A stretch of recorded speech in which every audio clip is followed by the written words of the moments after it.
चलिए इसके बाद स्टार्ट करते हैं। आज स्टार्ट कर रहे हैं प्रश्नावली 5.1 है क्लास 10th मैथ्स का। इसमें पहला क्वेश्चन दिया हुआ है कि निम्नलिखित स्थितियों में से किन स्थितियों में संबद्ध संख्याओं की सूची एपी है और क्यों। ठीक है, यहाँ पे एक थ्योरी वाला क्वेश्चन दिया हुआ है और इस थ्योरी में कुछ न्यूमेरिकल वैल्यू निकल के आएगी, एक सीरीज़ निकल के आएगी और उस सीरीज़ में ये पता करना है कि जो संख्याएं दी हुई है वो समांतर श्रेणी है या नहीं है। तो क्वेश्चन देखते हैं। इसमें दिया हुआ है पहला क्वेश्चन, प्रत्येक किलोमीटर के बाद टैक्सी का किराया, जबकि प्रथम किलोमीटर के लिए किराया 15 रुपये है। जो प्रथम किलोमीटर है उसके लिए किराया कितना है, 15 रुपये है।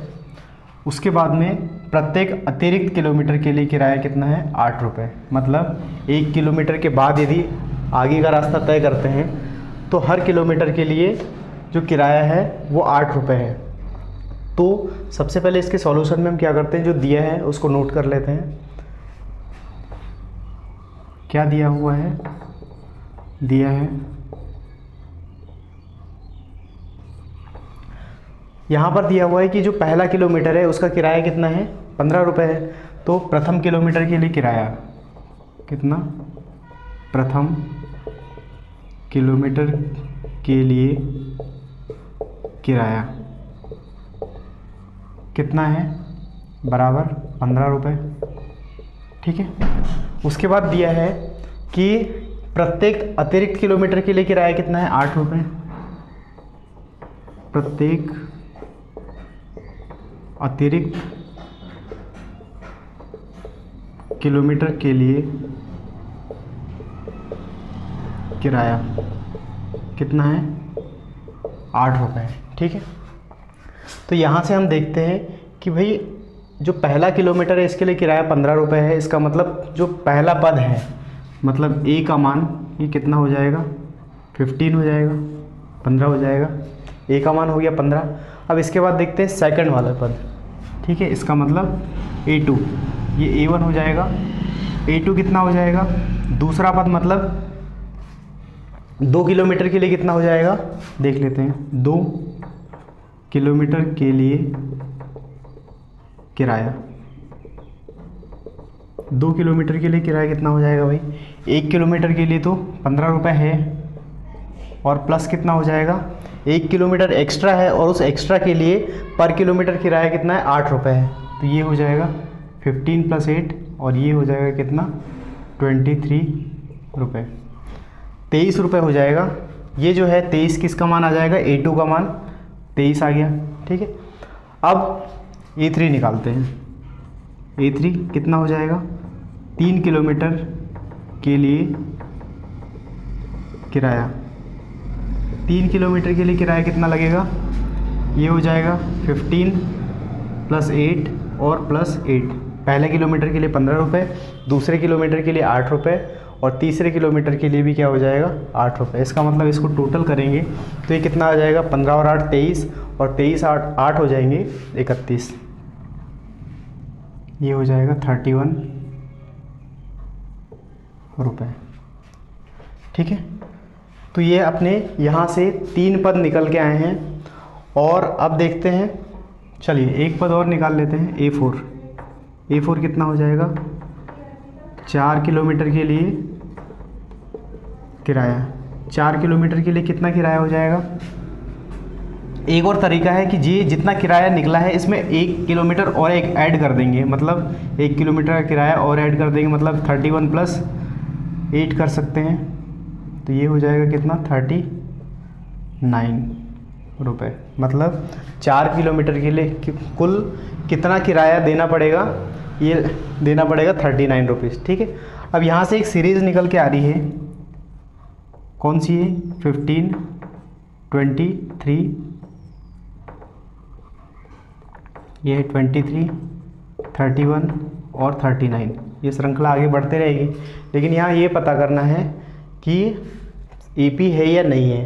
तो उसके लिए हम क्या करते हैं भाई, सबसे पहले तो ये तो दिया हुआ है अपने को, लेकिन सर्वांतर ज्ञात करते हैं। यदि सर्वांतर बराबर है तो एपी होगा।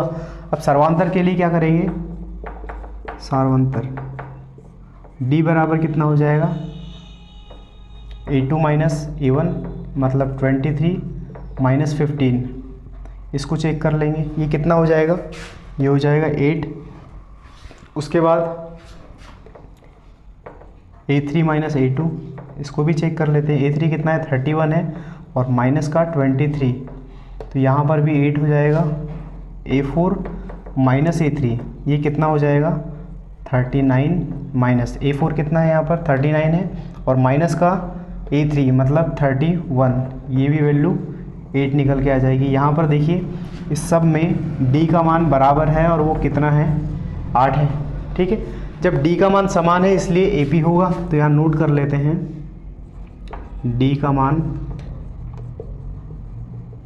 समान है अतः AP है। तो ये जो क्वेश्चन दिया हुआ है इससे जो प्राप्त संख्या है ये AP होगी। ठीक है, यहाँ सिर्फ इतना ही निकालना था अपने को। ठीक, इसको नोट कर लीजिए।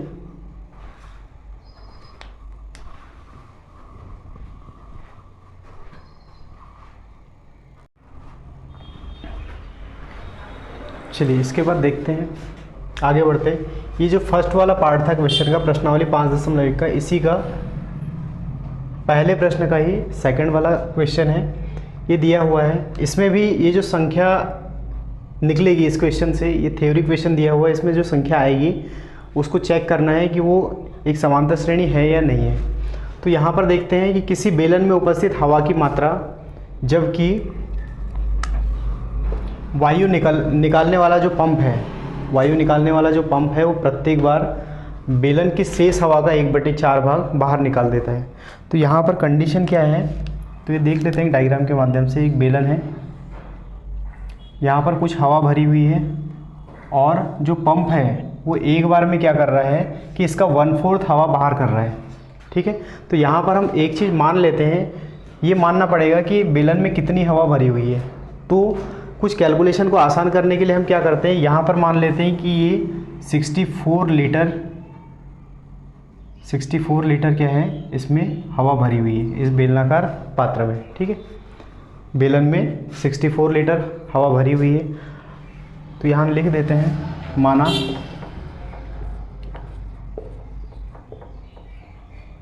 बेलन में उपस्थित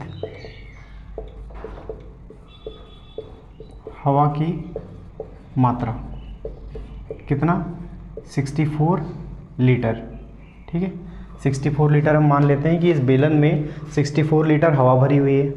अब यहाँ पर पहली बार में क्या होगा, 1/4 हवा बाहर निकल जाएगी, मतलब 1/4 हवा जो है वो बाहर निकल जाएगी। तो फर्स्ट बार में क्या हो जाएगा, फर्स्ट बार में कितना हो जाएगा, ये जो 64 लीटर है इसका 1/4 बाहर आ जाएगा, इसका मतलब 64 इंटू 1/4, इसका कितना हो जाएगा 1/4। 64 से 4 से डिवाइड करेंगे तो कितना हो जाएगा, ये 16 हो जाएगा। ठीक है, और 16 इंटू 1 कितना हो जाएगा, 16 लीटर आ जाएगा। सेकंड बार में देखते हैं, सेकंड बार में क्या होगा, ये जो बची हुई हवा है कितनी, 16 लीटर, इस 16 लीटर का भी 1/4 बाहर आ जाएगा। तो 16 का 1/4 कितना हो जाएगा, 4 इंटू 1 4 लीटर। ठीक है, 4 लीटर।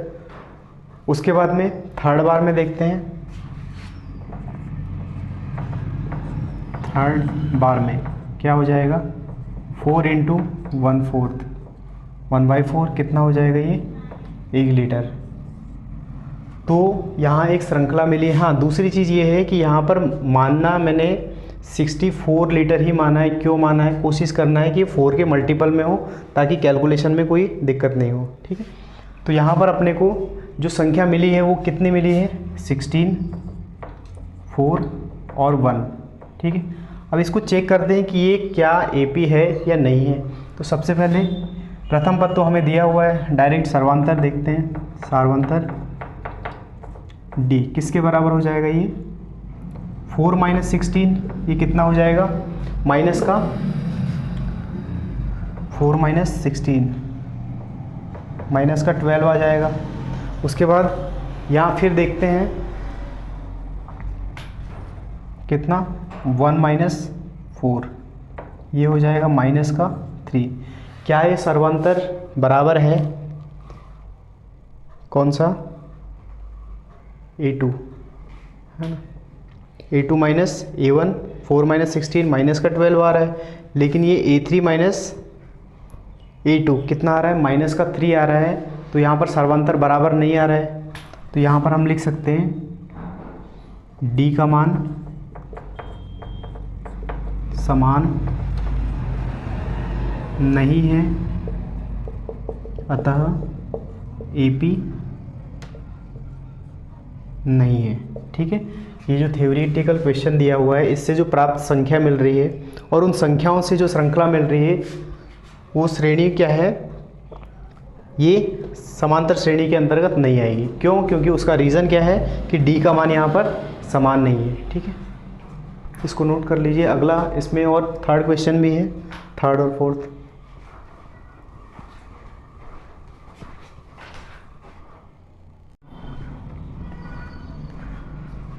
चलिए, इसके बाद इसी का थर्ड क्वेश्चन देख लेते हैं। दिया हुआ है कि प्रत्येक मीटर की खुदाई के बाद एक कुआं खोदने में आई लागत, जबकि प्रथम मीटर खुदाई की लागत दिया हुआ है कितना? 150 रुपये।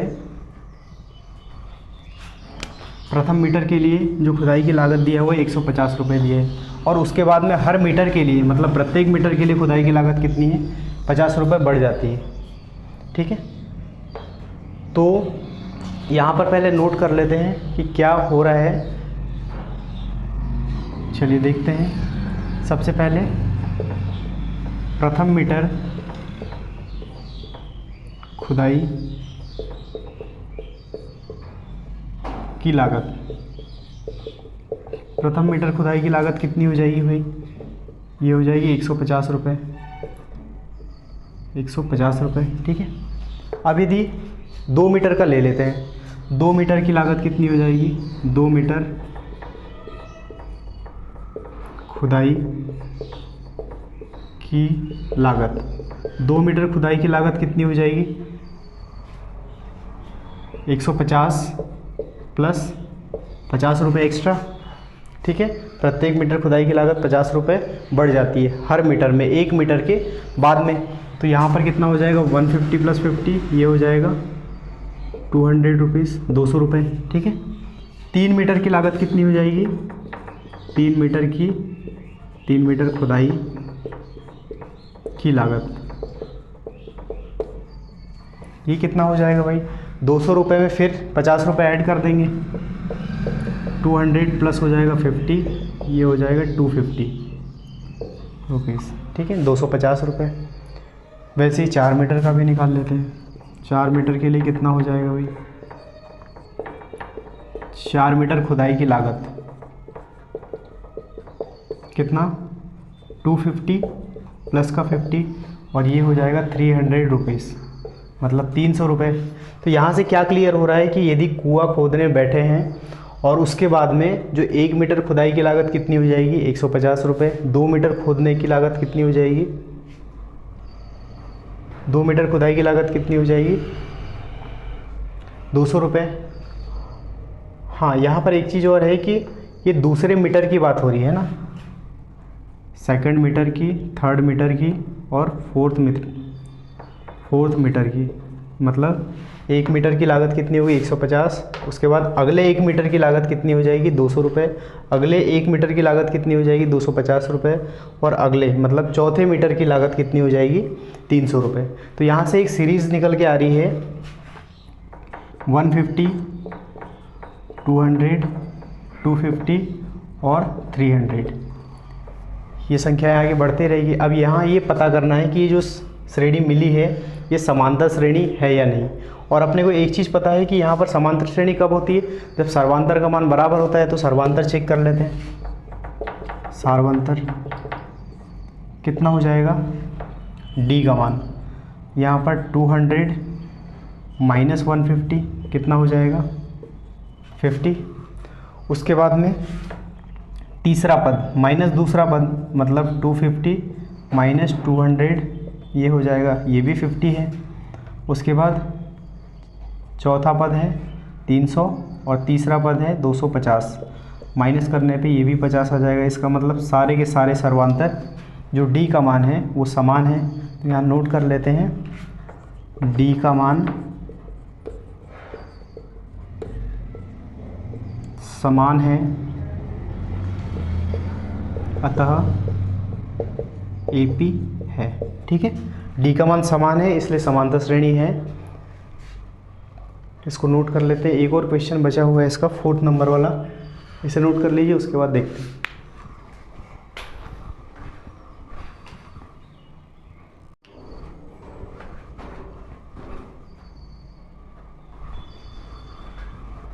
चलिए इसके बाद फर्स्ट क्वेश्चन का ये लास्ट पार्ट है, 4th क्वेश्चन है। इसमें दिया हुआ है,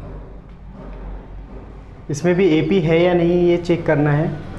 इसमें दिया हुआ है कि खाते में प्रत्येक वर्ष का मिश्रधन जबकि रुपये 10,000 की राशि 8% वार्षिक की दर से चक्रवृद्धि ब्याज पर जमा की जाती है।